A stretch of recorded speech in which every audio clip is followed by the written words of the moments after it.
చందమామ కథ టాక్సీలో పర్సు. చెన్నపట్నంలో సింగారవేలు అనే టాక్సీ వాలా ఒకడున్నాడు. వాడికి 2 దుర్గుణాలుండేవి. మొదటిది ఏమిటంటే, వాడి టాక్సీ ఎక్కిన వాళ్ళు మీటరు లెక్క ప్రకారం వాడికి ఛార్జీ ఇస్తే సరిపోక పేచీ పెట్టి రూపాయో అర్ధో గుంజుకోవటం. రెండో దుర్గుణం ఏమిటంటే, సామాన్లు అన్నీ దించక ఏదో ఒకటి కారులో అట్టే పెట్టేసుకోవటం. ఆ ఎక్కిన వాళ్ళు జాగ్రత్త అయిన వాళ్ళయి సామానంతా దిగిందా లేదా అని చూసుకునే వాళ్ళైతే సింగారవేలు, అయ్యో ఈ మూల ఈ సామాను ఉండిపోయిందే, నేను చూసుకోలేదండి అంటూ ఏమీ ఎరగనట్లుగా నాలిక ఖర్చుకొని వెంటనే ఆ సామాను కూడా దించేసేవాడు. వాళ్ళు ఏమాత్రం ఏమారి ఉన్నా వాళ్ళ కళ్ళలో దుమ్ము కొట్టి సామాను కొట్టేసేవాడు. ఒకనాడు బెజవాడ నుంచి సంగమేశ్వరరావు అనే ఆయన సకుటుంబ సమేతంగా రైలులో వచ్చి చెన్నాపట్నం సెంట్రల్ స్టేషన్లో దిగాడు. ఆయన భార్య తమ్ముడు వెంకటాచలం అనే క్రిమినల్ లాయర్ ట్రిప్లికేనులో సింగారాచారి వీధిలో మకాన్ చేసి ఉంటున్నాడు. సంగమేశ్వరరావు కంటపడటంతోనే సింగారవేలు, టాక్సీ సార్ అని ఆయన ఏమీ సమాధానం చెప్పకుండానే ఆయన సామాను ఎక్కించేసి, అమ్మగారు ఎక్కండి అన్నాడు. వాళ్ళంతా ఎక్కడంతోనే, ఎక్కడికి సార్ అని సింగారవేలు అడగటం, సంగమేశ్వరరావు బావమరిది అడ్రస్ చెప్పడం జరిగింది. టాక్సీ వెంకటాచలం గారి ఇంటి ముందు ఆగటంతోనే చుట్టాలంతా దిగి లోపలికి వెళ్ళారు. వాళ్ళని ఇంట్లో వాళ్ళు కుశల ప్రశ్నలు అడుగుతూ ఉంటే సింగారవేలు సామాను చేరవేసి వారి ఛార్జీని అడిగి తీసుకున్నాడు. సంగమేశ్వరరావు మీటర్ చూపిన ఛార్జీ ఇవ్వబోయేసరికి సింగారవేలు కస్సుమని, తిరిగిపోయేటప్పుడు ఖాళీగా పోవాలి, మీటరు ఛార్జీ మాత్రమే ఇస్తే ఎలాగా అని పేచి పెట్టాడు. సంగమేశ్వరరావు మరో రూపాయి వాడి చేతిలో పడేసి వెళ్ళమన్నాడు. సింగారవేలు సనుక్కుంటూ టాక్సీని డ్రైవ్ చేసుకొని పోయాడు. భోజనాలు అయ్యాక సంగమేశ్వరరావు ఏదో వెతుక్కోబోగా ఆయన బావమరిది వెంకటాచలం, ఏమిటి బావా అని అడిగాడు. చడావుల జత ఉన్న అట్టపెట్టె కనపడడం లేదోయ్, మొన్న హైదరాబాదులో మనసు పడి కొన్నాను అన్నాడు సంగమేశ్వరరావు. ఆయన భార్య, రైలు దిగినప్పుడు నేను చేత్తో పుచ్చుకున్నానండి, టాక్సీలో వదిలేశారేమో అంది.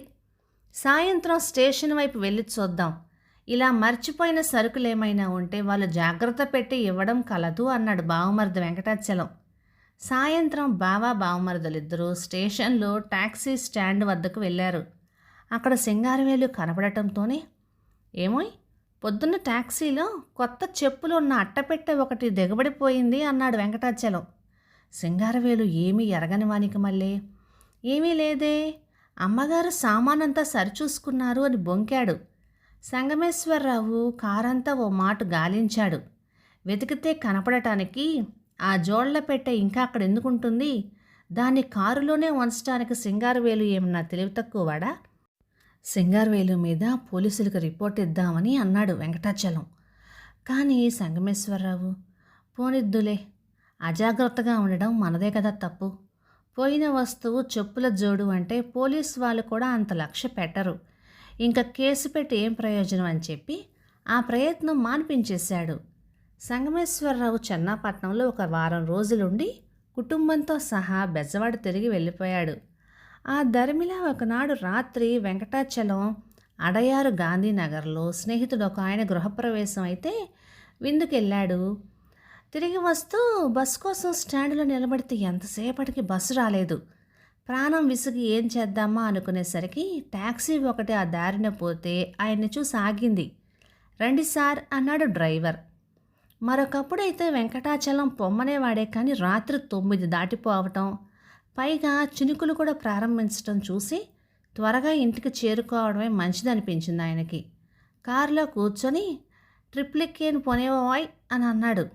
మొదట ఆనవాలు కట్టకపోయినా కారు కొంత దూరం పోయేసరికి వెంకటాచలం గారికి ఆ కారు డ్రైవర్ ఎవరో తెలిసిపోయింది.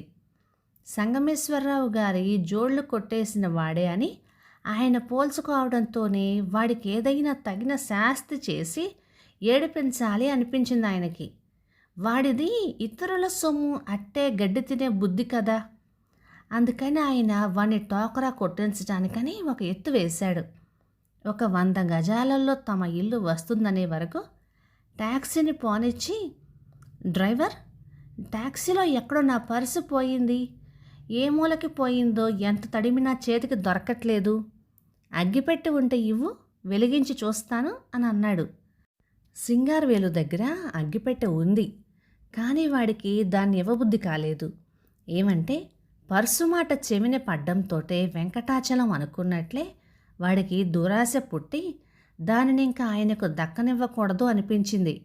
వాడి మెదడు వెంటనే పనిచేసి ఆయనను మోసం చేయటానికి తగిన ప్లాన్ ఇట్టే తోచింది. అప్పుడు వాడు, సార్, నా వద్ద నిప్పు పెట్టలేదు. అదిగో ఆ సందులో ఒక కిల్లీ కొట్టుంది, అక్కడ అగ్గిపెట్టెలు అమ్ముతారు. నేనే వెళ్ళి తెచ్చిపెడుదును, కానీ ఇంజిన్ ఆపేస్తే కారు మళ్ళీ ఓ పట్టాన కదలదండి. మీరే దయచేసి ఒక్క అడుగు వెళ్ళి వస్తారా అన్నాడు. అంతేకాదు, ఆ పర్సు పడిపోయింది గనక మీ వద్ద వేరే చిల్లర ఉండదు అంటూ వాడు తన జేబులో నుంచి ఒక అనా కూడా తీసిచ్చి ఆయన చేతిలో పెట్టాడు. వెంకటాచలం టాక్సీ దిగి వాడు చెప్పిన సందులోకి నడిచాడు. ఆయన అనుకున్నట్లే సింగారవేలు ఆయన వెళ్ళగా చూసి వెంటనే బ్రేక్ వదులు చేసి 40 మైళ్ళ స్పీడున టాక్సీతో పారిపోయాడు. షెడ్డు చేరే వరకు సింగారవేలు మళ్ళీ ఎక్కడా టాక్సీని ఆపలేదు.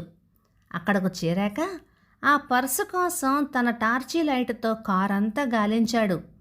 పర్సు అనేది ఉంటేనేగా కనపడ్డానికి. ఈ లేని పర్సు కోసం ఆశపడి నిష్కారణంగా ఛార్జీ పోగొట్టుకున్నాడు. పైగా సొంత సొమ్ము కూడా ఒక అనా వదిలింది. అందుకని తేలుకుట్టిన దొంగలాగా సింగారవేలు లోపలే ఓ రాగం పెట్టి ఊరుకున్నాడు. మరి అంతకంటే ఏం చేస్తాడు? కథ సమాప్తం. ఇక ఈ కథ 1952 మార్చి నెల చందమామలో వచ్చింది. రచయిత్రి ఆర్ వైదేహి గారు, బాపట్ల నుంచి. ఇక ఈ కథ మీకు నచ్చినట్లయితే లైక్ చేయండి, షేర్ చేయండి. ఇలాంటి మంచి తెలుగు కథల కోసం మన ఛానల్ని సబ్స్క్రైబ్ చేయండి. Thank you.